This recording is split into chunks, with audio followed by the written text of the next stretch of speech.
Hello everyone. Previously we have discussed pure gases or pure liquids or pure solids most of the time. And we also discussed their phase transitions between them. Today we move to discuss chapter 11 of solutions and then colloids, both of which are mixtures. In other words, a solution or a colloid has more than one composition. Indeed, we encounter mixtures daily. Both the electrolyte and the milk are mixtures, but they're different. The electrolyte here is transparent, while the milk is not.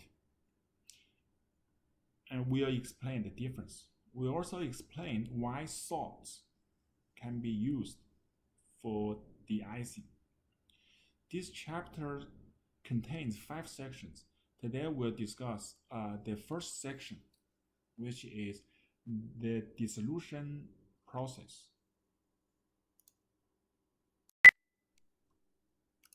We'll first discuss the basic properties and formation of solutions.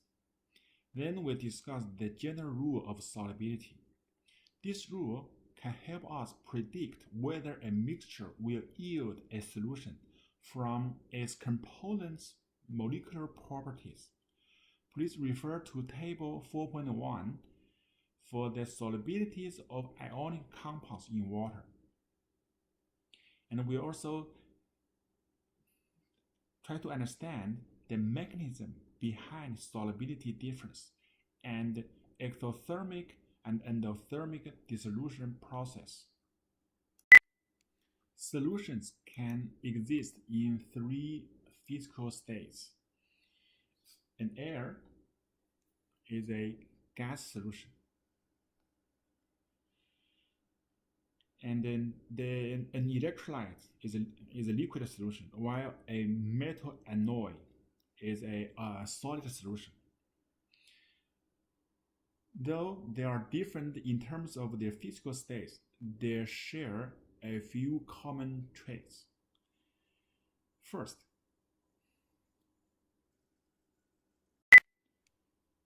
a solution is a homogeneous mixture of 2 or more substances.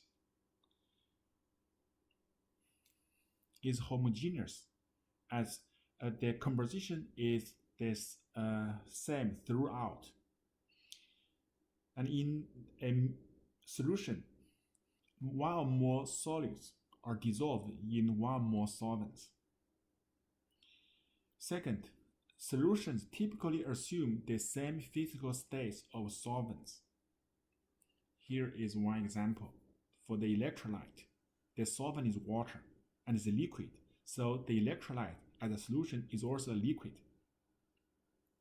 Third, solutions and solvents have different properties. That's quite evident also. The electrolyte is different from the solvent water in many ways. Fourth, dissolved solutes do not separate from the solutions. For example, in this electrolyte, there are few at least salts, and all these salts should be heavier than water, but they don't precipitate out.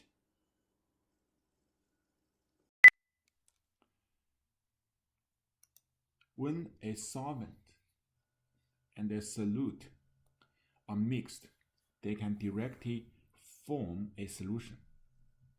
To understand the mechanism of dissolution, we can divide the whole process into 3 steps. In step 1, solute intermolecular forces are overcome. Before the solute and the solvent are mixed, solute molecules are held together through intermolecular attractive forces. In this step, extra energy, or we call it external energy, is required to overcome these attractive forces. Then In this process, the enthalpy of change should be positive. That means it is endothermic. It requires energy input. In step 2, solvent-solvent intermolecular forces are overcome. Before mixing, solvent molecules are also held together through intermolecular forces. Extra energy is required to overcome the intermolecular forces so that all these solvent molecules can be spread out from each other. This process is also endothermic because it requires external energy, and then the enthalpy of change is also positive. In step 3, solute-solvent attractive forces are established. You see, there are the solute molecules and solvent molecules are attracted to each other and held together through attractive forces. And this process, we also call it solvation. As we have discussed, there's one fundamental principle. The fundamental principle is that when there's an attractive force, the energy is lowered. The more attractive forces, the lower the energy. And then this process is exothermic, and the enthalpy of change is negative.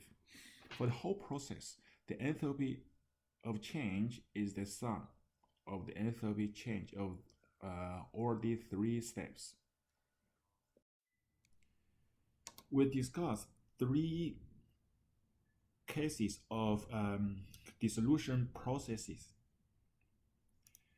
The first is the easy and exothermic dissolution of sodium chloride. In this case, the positive charged sodium ion, before a sodium chloride and water are mixed, sodium ions and the chloride ions are held together through in electrostatic forces. Water molecules are also held together through electrostatic forces. During the dissolution process, positive charged sodium ion is attracted to partially negatively charged oxygen atoms from water molecules. Similarly, negative charged chloride ion is attracted to partially positive charged hydrogen atoms from water molecules. And the attraction forces between sodium ion and water, and the attraction forces between the chloride ion and the water molecules are called solvation forces. In this case, the solvation forces are much larger than the electrostatic forces between sodium ion and chloride ion, and the electrostatic force between water molecules. The consequence is that here the enthalpy change for the third process is very negative. Its absolute value is larger than the sum of the enthalpy changes of the first and second steps. Eventually, this leads to the overall enthalpy change being negative. When enthalpy change is negative, the whole process is exothermic.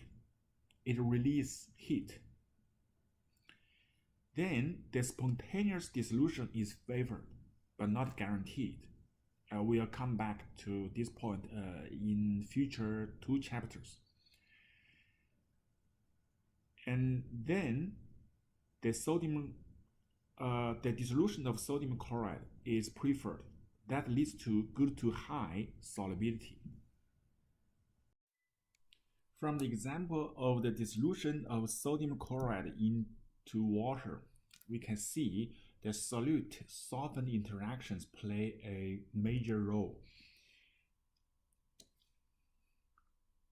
The golden rule of solubility is like dissolve like. And then here's why. So when the solute and solvent are alike, they have very similar intermolecular forces. And when they are mixed, then the solute solvent attractive forces then could be very strong. Then that leads to step 3 being highly exothermic. And that will help the spontaneous dissolution. Then the consequence is that these two materials are likely soluble in one another. Therefore, nonpolar solvents normally dissolve nonpolar solutes, while polar solvents dissolve polar solutes and ionic solutes. And you can refer to figure 7.8. In terms of polarity, ionic solutes are generally more polar than polar covalent compounds. The second case is the endothermic dissolution of ammonium nitrate. In this process, the solvation forces are smaller than the electrostatic forces. Then, the enthalpy of change for the third step are not very negative. Then the overall enthalpy change is positive, meaning the overall process requires energy input for the dissolution to occur, to proceed.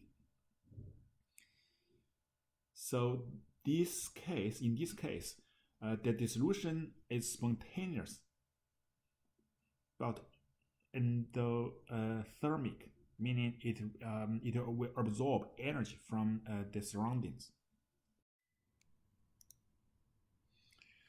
The third case is the insolubility of calcium carbonate. Calcium carbonate is the major component of coral reefs. In the dissolution process, the solvation forces are much smaller than the electrostatic forces present in the starting materials that are water and calcium carbonate. Then the enthalpy change of the third step are not very negative. Then the overall enthalpy change for the whole dissolution process is much bigger than 0. That means the dissolution process requires a lot of energy input for the dissolution to proceed. Then that's the reason why calcium carbonate is insoluble.